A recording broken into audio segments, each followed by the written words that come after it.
Power of the trade. In today's video, we're going to be discussing the power stance and how with a little tweaking to your trading posture, you can dramatically impact the quality of your gameplay.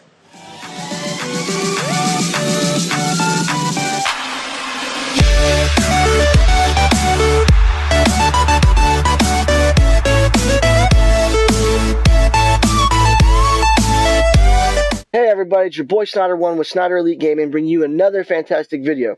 This week we're going to be looking at trading posture, aka the power stance. Now what this is a technique video to help you improve your laning game.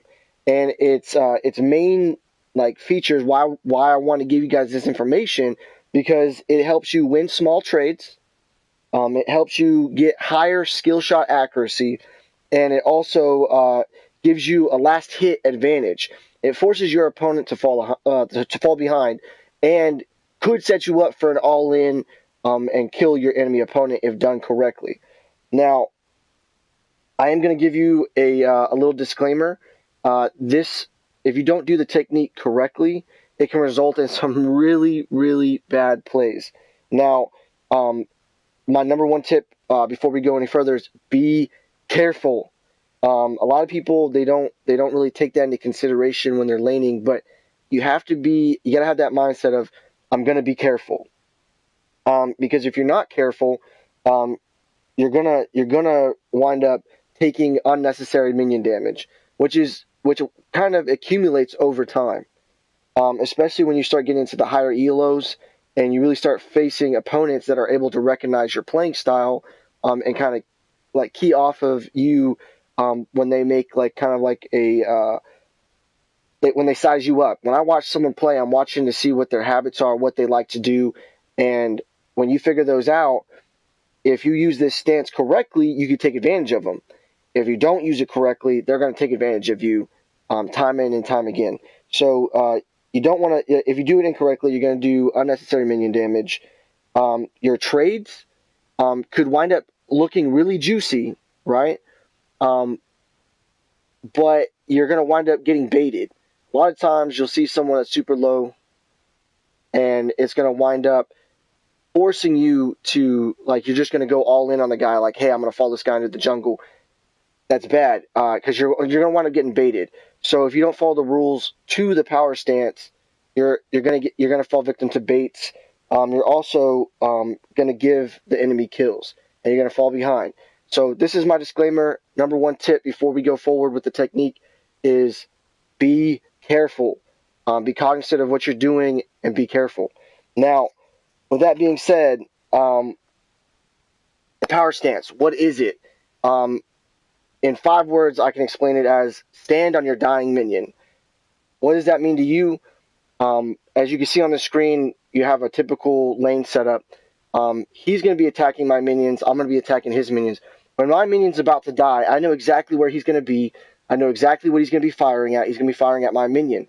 If I time it correctly and I'm on my dying minion's body, he has to choose. Either trade with me or get the CS. Most of the time, they're so focused on CSing that they're going to go after the minion. So what do? You trade with them. You hit him and you do damage to him in order to either deny him CS or to whittle him down to where he's going to be forced back to where he'll lose more CS. That is the focus. We're going to try to deny CS. Now, when you get in the trading stance, when you stand on your dying minion, there's 2 choices that you get to make. I'm either going to trade or I'm going to zone. We trade when we have kill potential, meaning you're the stronger, you're the aggressor. Your enemy doesn't have potions. Your enemy doesn't, he didn't grab a healer token. Situations like that, to where you can poke him out of lane. That's when you go to trade. That's when you're trying to get into an altercation when he's trying to CS your minion. Now, when you're zoning, most of the time it's in a different facet, a different role. It's going to be in your support role. A lot of people that have CC or some type of ability that causes the other person to get stunned or to deny them, and you're bluffing. You're going to go up to your minion, and you're going to be showing a rampage rock. You're going to be showing, a stun from Decker. And what it's going to do is he's either going to retreat or he's going to take that stun on the chin either way, he's going to lose that minion. He's not going to get that experience. Now, what does this mean for you? It's all about timing. You have to time it. You got to look at the point where your minion is going to die, and you're still looking at your minions that you're trying to kill on the opposite team, and you got to run up to it, time the attack, whether it be a void bomb, whether it be a melee attack, whatever it is. It's all about timing. Now, tip number 2 in the technique, retreat. Why do we do this? It's because it reduces minion damage, because the moment you attack him, all those minions on the other side are going to be attacking you back. They're going to target you until you get out of range, and it's only for like a short duration. So you want to mitigate that damage that you're taking from enemy minions. You also want to reduce the retaliation from the enemy champion that you just messed up. So if you look at his health, that's at the end of a trade. I traded with him and I retreated. My health is at full. His health isn't. He didn't have the chance to retaliate back because I came up to my dying minion, I hit him, I came back, and now I'm ahead. And if I attack him first, I will always be ahead so long as I'm attacking him. So in the retreat process, and tip number 2, you always execute the trade on your dying minion. Immediately after you're going to retreat. And then the last thing about that retreat process is you kite back. No matter what you do, is the moment you attack him, it's a retaliation trade. All the way walking back because you already have the advantage. You don't want to give them free retreat damage. You're all about, I'm attacking you forward, then I'm backing up, and the moment he starts attacking me back, I'm trading back with him because I'm always trying to stay a step ahead, no matter what, making the trade positive in on your side of the playing field. Now, for melee versus range, because I know I'm just talking about range at the moment, but the same thing is, you got to keep in mind the same thing. You're still going to stand on your dying minion, but you're always most likely going to be at a health disadvantage because you lack that range. But the tips for melee guys, so for your Gruxes or some other guys like that, you got to be careful of minion damage. That's where it's not normally during the trade. It's not normally the ranged guy or the champion that hurts you. It's the fact that you're so close to the minions when you go to perform the trade. But the thing about melee guys is they tend to be better at all-inning their opponent. You have a higher kill potential because of the way you're just set up as a melee guy. So you got to keep that in mind. But when you do execute this trade, you want to use your reach ability. Your reach ability would be like a Grux grab or let's say a Sevrog stun, R1 attack him. Stuff like that is your reach ability. So you got to be careful of minion damage. You have a better all in. So you only do your trade when you go to do your actual reach ability. It creates a lot of pressure. Now, the main thing I'm trying to focus on in this whole technique is where people are going to be. They're going to be last-handing your minions. You know where they're going to be. You know where they're attacking. So if you stand on your dying minion, you will be able to get that trade and you will get ahead. You will poke them out of lane because they're going to shoot your minion. You're attacking them. You're going to force them to back, and you're going to get all that retreat damage, and he's not going to be in the lane. Then you get to CS all you want. And I will make this disclaimer: if both minions are dying, if it's a big siege minion, take the siege minion because the siege minion is going to give you a little bit more experience in the lane.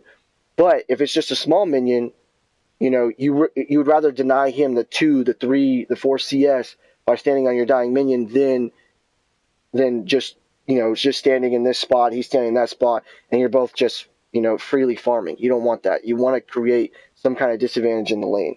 Now, let me see where my notes are at. Make sure I hit everything.